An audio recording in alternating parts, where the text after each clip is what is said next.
Of course, I'm not married, so. Ah! So I want to ask you a question. What is truth?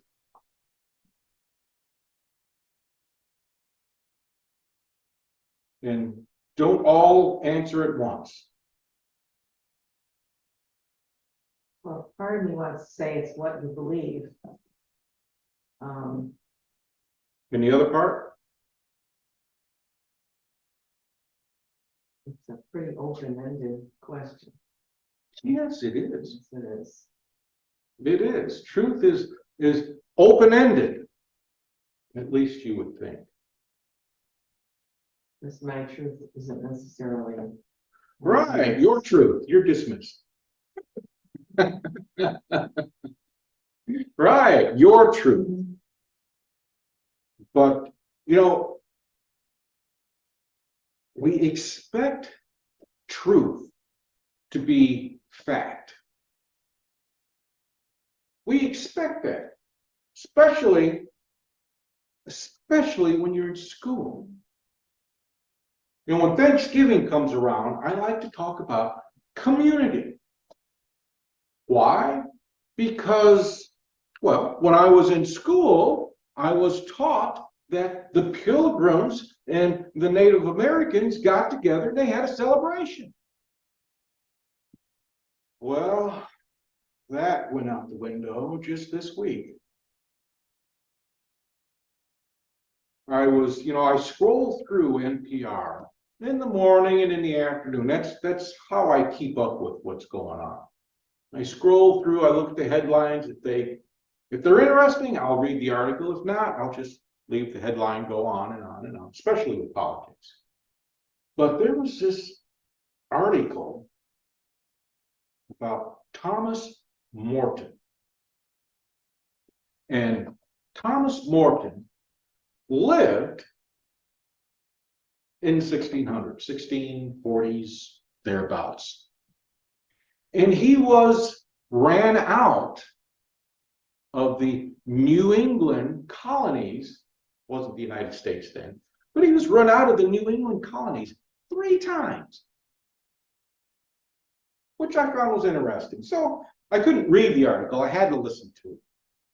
So I'm listening to it, and they're reading excerpts from his book that he wrote.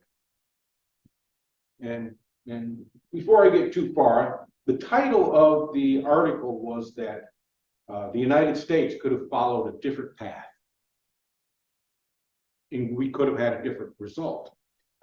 But anyway, they're reading this, and they're talking about the governor of the colony and how they came across the ocean and how they disembarked and found this empty village.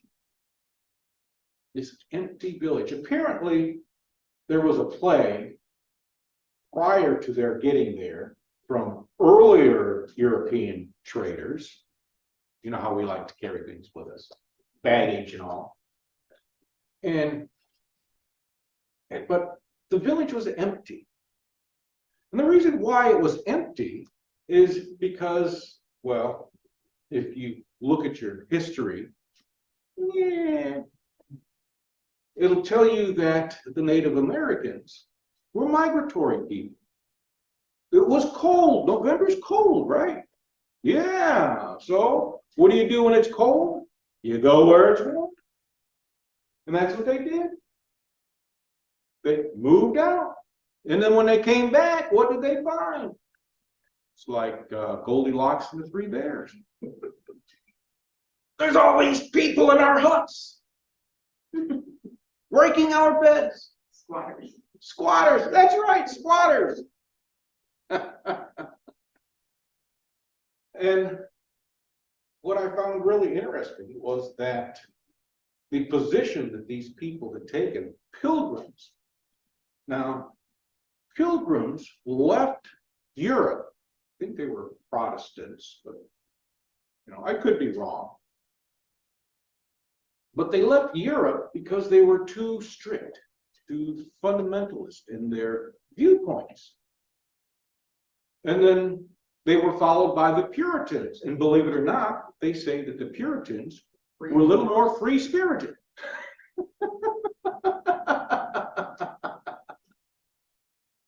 But the Pilgrims, since these Native Americans didn't believe in God, in their version of God, well, what comes natural to them? Get rid of the non-believers. Get rid of the heathens. That skewed my whole view of that. My whole view of that. And it demonstrated to me a few things. But before I get into that, what's going on in Florida right now, politically? Educationally? Ring a bell with anybody? Yeah. Am I the only one that just No. scans the headlines?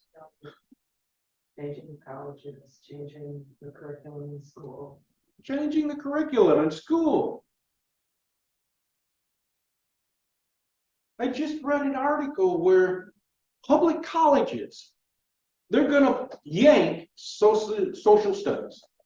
They're going to yank sociology. Why? Because it's all about the behavior of people. And it could cast a poor light upon their beliefs, what they believe to be true. Now, is this starting to sound familiar? I don't know about you, but I was taught in school, elementary, high school, all through that the Pilgrims and the Native Americans got together and they had a little party. That's what I was taught. And I believe that to be true.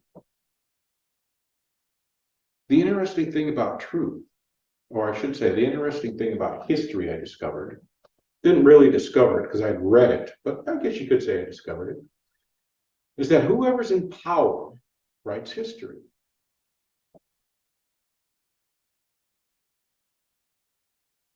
So, what is truth? Don't answer this, Sharon. You've already given an answer. It's somebody else's turn. What is truth? Because that's what we're here for. We come here to learn about truths.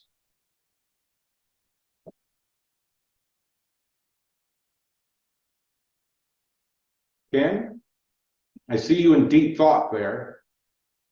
No pun.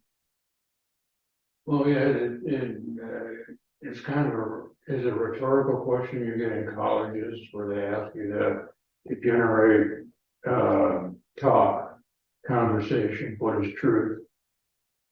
It's hard to answer that one, but I know on the way over here, I sent a text message to a friend of mine, and I was going to say, I can't talk now, I'm going to church. Well, I won't say church, so I said, I'm going to a lecture.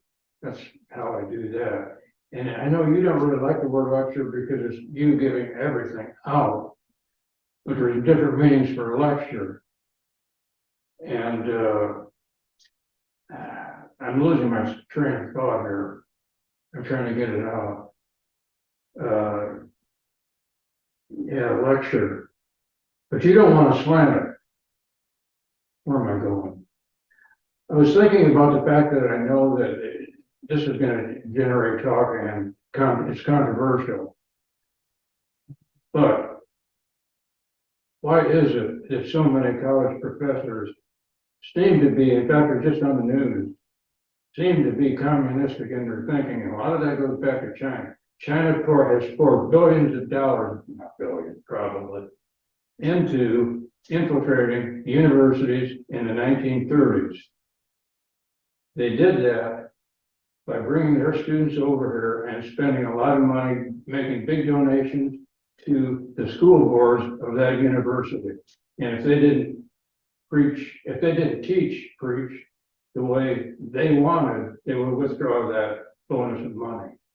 So they've been trying to buy their way in through universities. That's why so many professors have communistic leanings. Some do, some don't. Hillsdale College does. But So that's what I was thinking about, how we get distorted by different views. So what is truth? Where does that go? Well, you gotta figure that out for yourself, I think.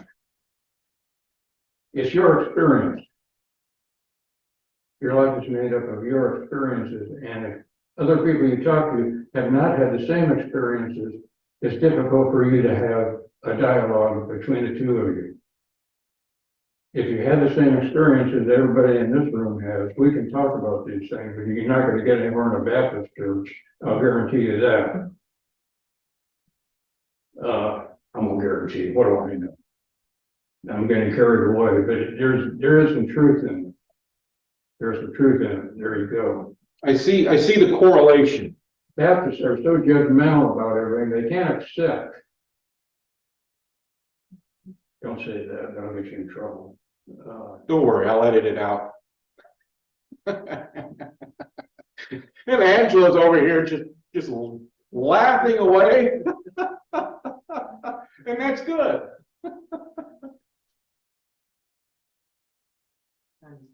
I could keep going. Oh, okay. I'm gonna choke it off so you can give your lesson. But I see the correlation there with what you were saying about in the 30s and what's going on now. You know, schools, universities complying with somebody else's wishes to teach their version of truth.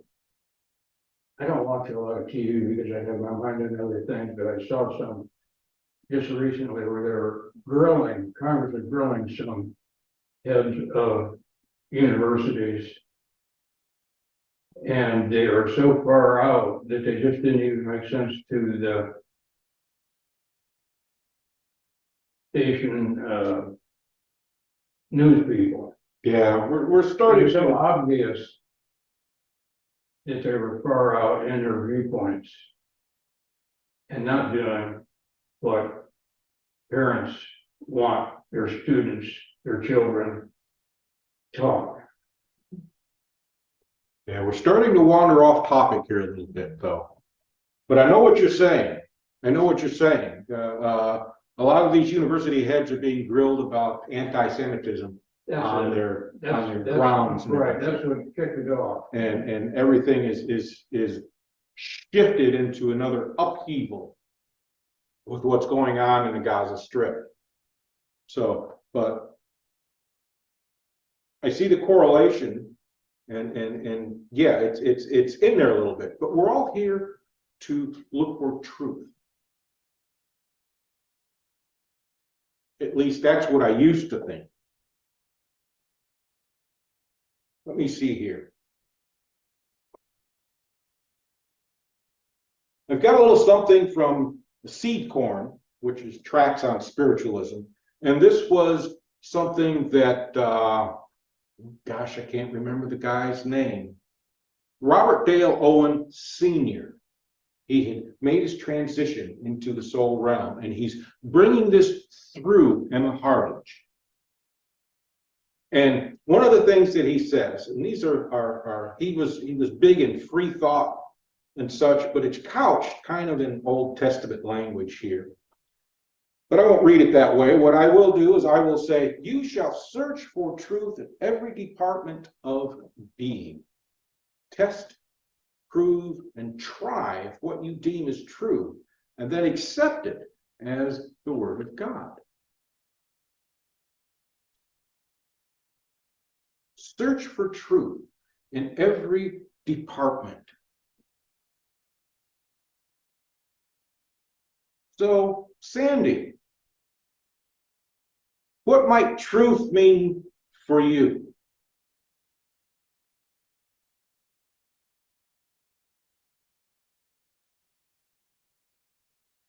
Well, I guess what feels right to me. What I guess this sounds so judgmental, but like what you can accept, what you can't accept. Truth is judgmental.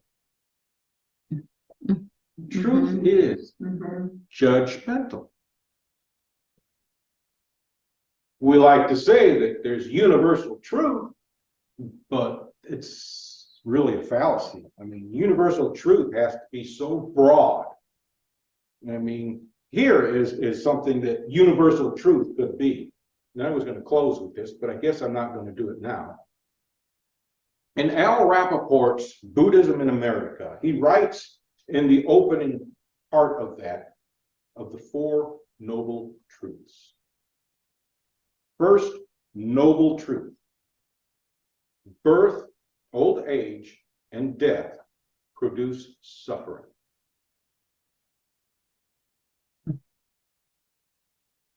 Any thoughts on that? Beth is over here making faces. I'm grimacing. So what about that has you grimacing?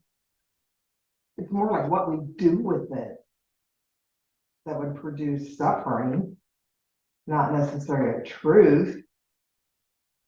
I wonder if truth is a myth. Justice is a myth. I mean, I'm wondering truth is up there too, because I think like what we've all gotten around to is, or most of us, is truth is a personal system, thought system. And there's so many thought systems.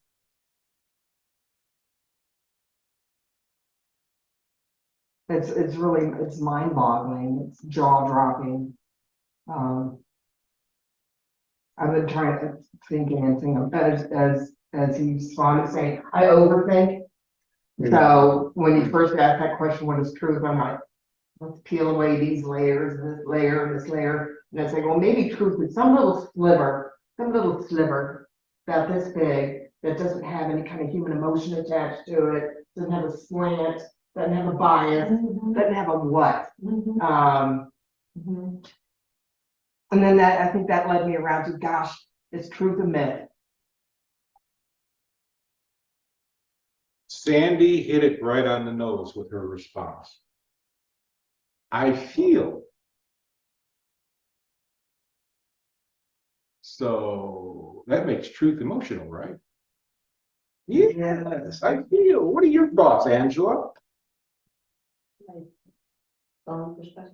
It's all in perspective. Exactly. I might cut this class short then, because you're all ahead of the curve here. But you know, I'm trying to think, what am I going to teach today? And truth is what came to mind. This radio article that I listened to with him, and how he described all of this that happened in the 1640s and that, with their whole view of the Native Americans, and it just skewed what I had held on to. And by letting that go, the only conclusion I can come up with, and I can only teach you and tell you what I think and what I know. It's why I ask questions, because all of you have your own thoughts, your own experiences. But you know, I use that whole thing with Thanksgiving as a good way to get into the whole idea of community and how we should be together and everything. And then I hear this article and it tells us, you know, oh God, these people, it was them. We need to get rid of them. So now I have to find a different excuse. I think I will be just as avoidance towards Thanksgiving as I am towards Christmas now.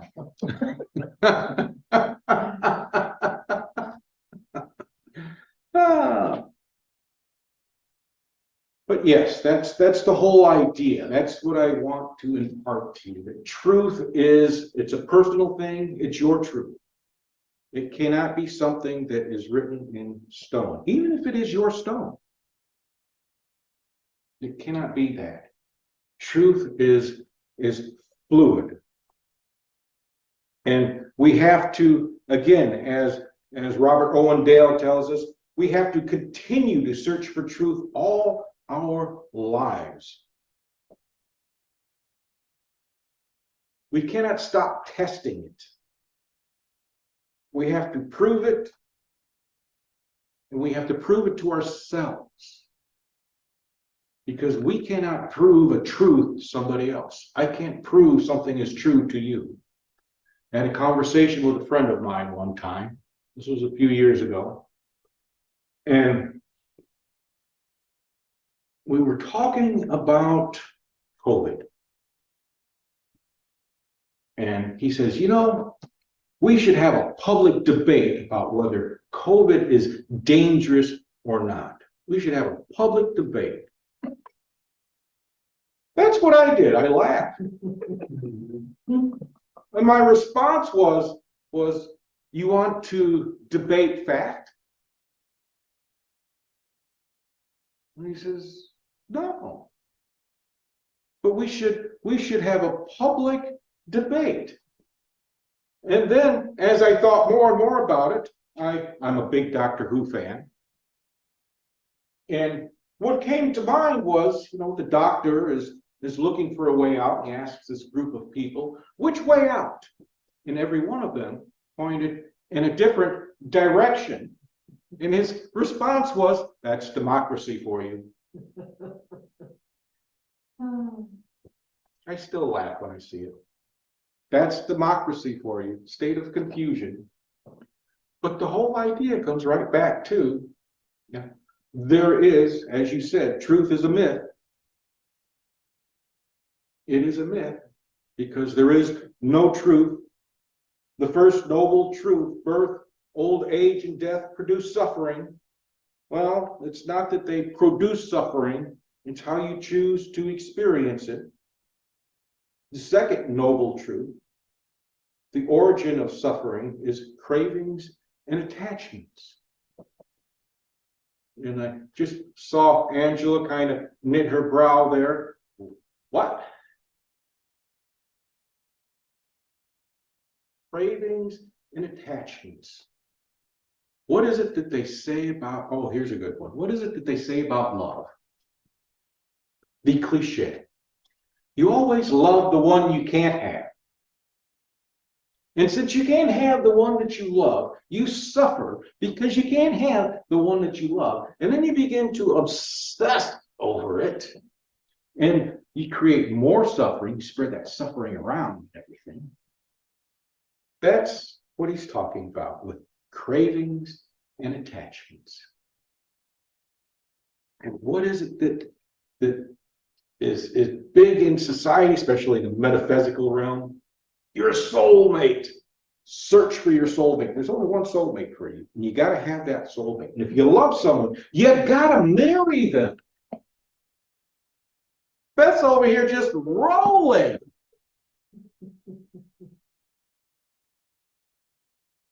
And what's it create? Suffering. So yes. It's an amusing world that we live in. Third noble truth. By understanding the nature of mind, suffering is, by understanding the nature of mind, forgot to put a comma there, suffering is no more. What are your thoughts about that one? This guy was high on something. Actually, it wasn't. This makes perfect sense to me. But it only makes perfect sense to me after the fact.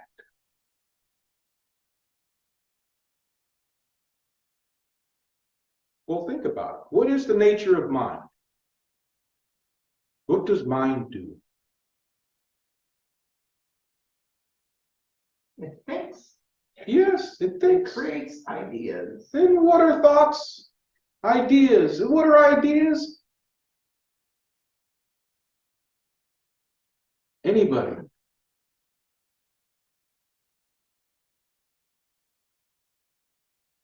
We grab onto those ideas and we just, yes, yes. We put it all together. And when we get it all put together, you know, here's a good one for you. Here is a good one for you. How many of you here have not been married? Congratulations. That's all I can say is congratulations. But I'm not entirely sure it's true. I'm still finding the same person. Good for you. Because I'll tell you, once you get that piece of paper, everything changes. They tell you it doesn't, but it does. It does. Because we all get married either because we feel obligated to, because they have a kid. And I'm only speaking for myself. Or we get married because we love them, and because we love them, we have to get married.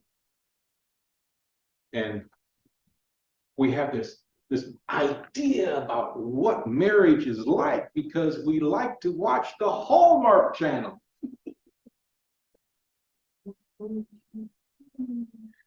And what is it that we discover? Meatloaf put it well. But a 3 ain't bad. I think that was it. Yeah, exactly. No, the song was Loved by the Dashboard Light. Hmm. You know, praying for the end of time. Because if I gotta live another minute with you. Yeah. You know, I'm not saying anything bad about marriage. I'm just saying that we enter into a lot of stuff, a lot of situations with these preconceived ideas. And when we realize that these preconceived ideas are just that, they're ideas, and the nature of mind is to create thoughts, ideas, we know that this idea is not going to be, I think the proper term in certain workshops is that with engineers. Anybody know an engineer? Everything looks good on paper. Everything looks good on paper till you build it. And everything looks good in the mind until you experience it. And then it's, oh boy, I don't want to do that again. And what is it that you do? You get married a second time. I think we've all seen that happen, haven't we? Everybody but Angela. She doesn't know what she's missing. Of course, you know, and then there's Sharon here. How long have you been married? 50 years. That's amazing. Can't believe it. Fantastic. Yeah. And the only way that can happen is that both of them just let go of these preconceived ideas. Yeah. Probably. It's the only way you've been together with the one person for as long as you have, because you let go of these preconceived ideas. And they don't make movies out of that.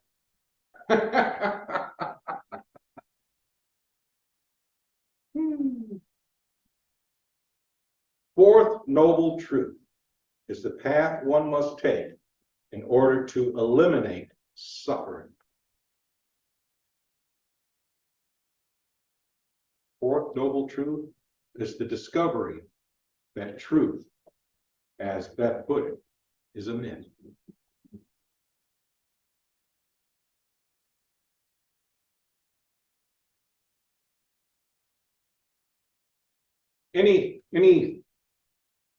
I'll come to Angela. Any thoughts you might have on this whole idea of truth?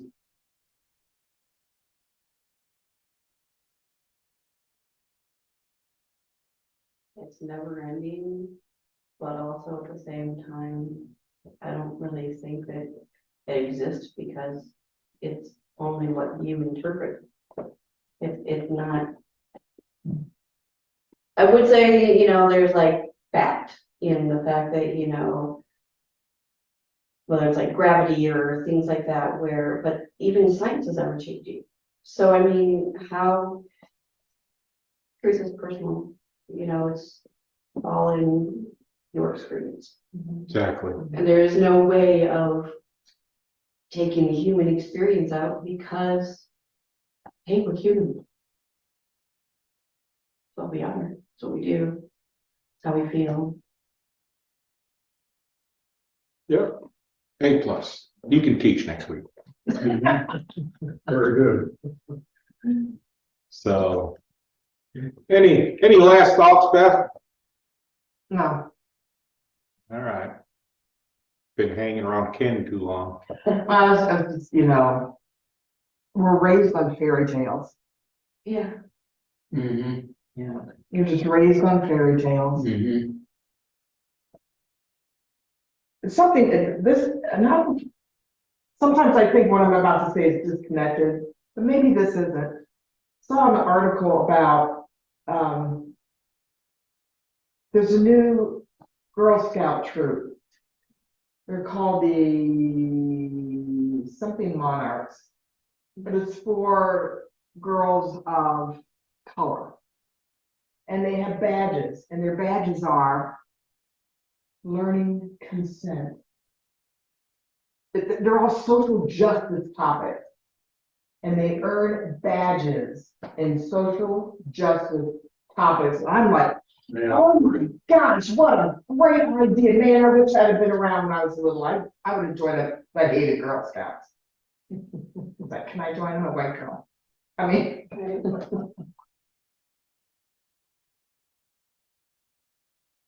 But there,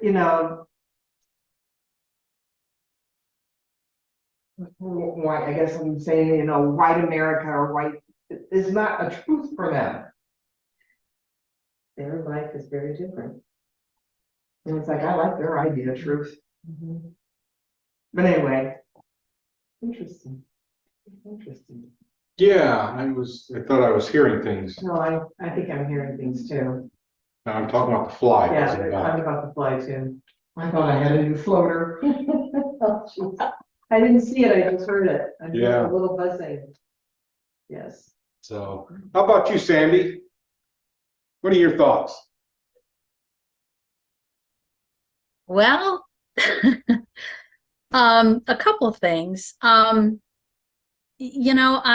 more I delve into thinking about this, I find that the perception of truth, I don't want to say truth, but the perception of truth is very divisive. It separates people.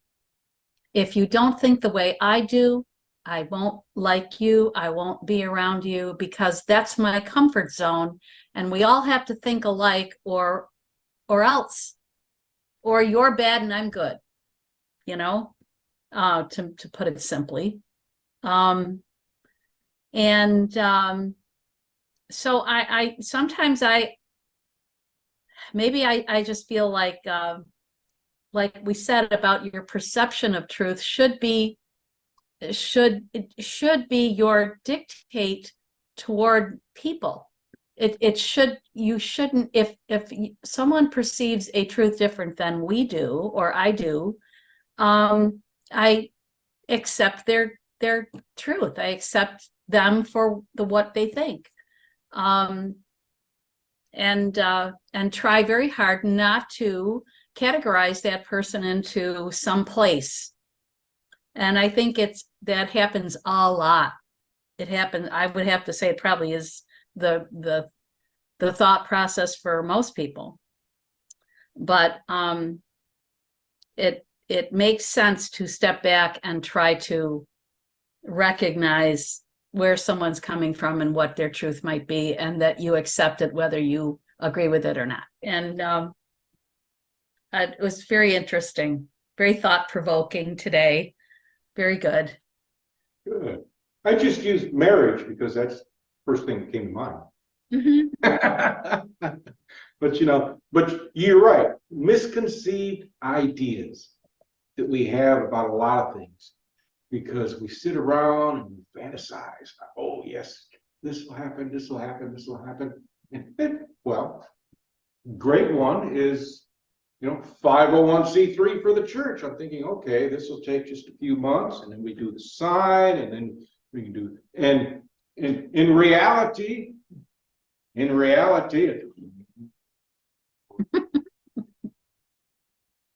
6 months to a year for the 501c3 certification. It took us a month and a half, 6 weeks. That's amazing. That is like the River Nile flooded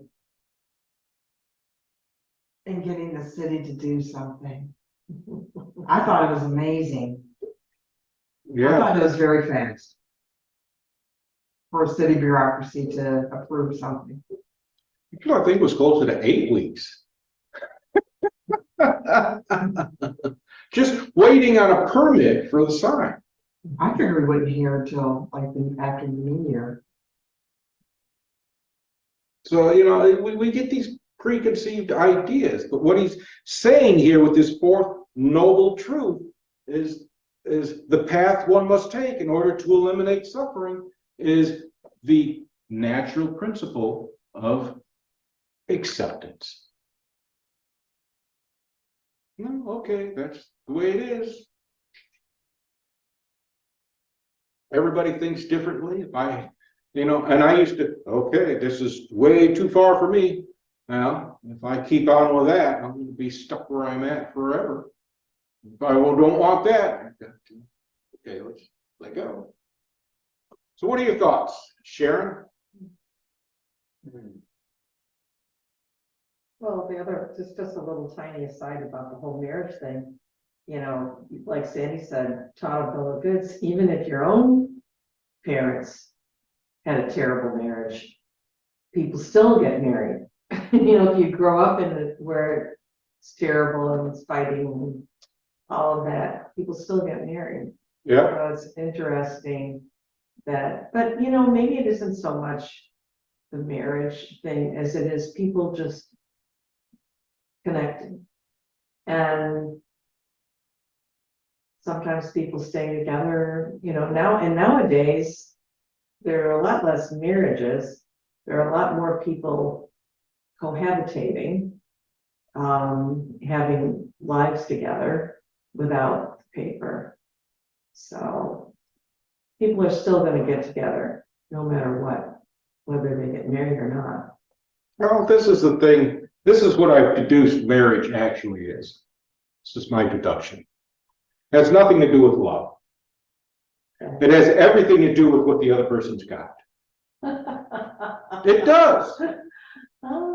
Because marriage is based on that piece of paper.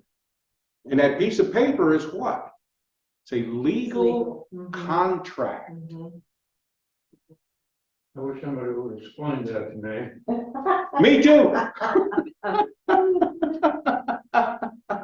It's a legal contract Yeah. that entitles one to the possessions of the other should they depart. Yeah, it's based on assets, property, what do you call it? Yeah, I know what I mean. Yeah, Yeah. yeah. And I'm not knocking marriage. It's a wonderful, I enjoy being married. It was that legal part that I didn't like. So the whole idea of cohabitating makes more sense because marriage was actually an invention of traditional religion. It entitled one to the goods of another. That's all it did. Because if you love each other, as it's in the fairy tale, you don't need to get married. In fact, my recommendations would be no. You want to give them something? That's what a will is for. It's a legal document, contract of a different sort.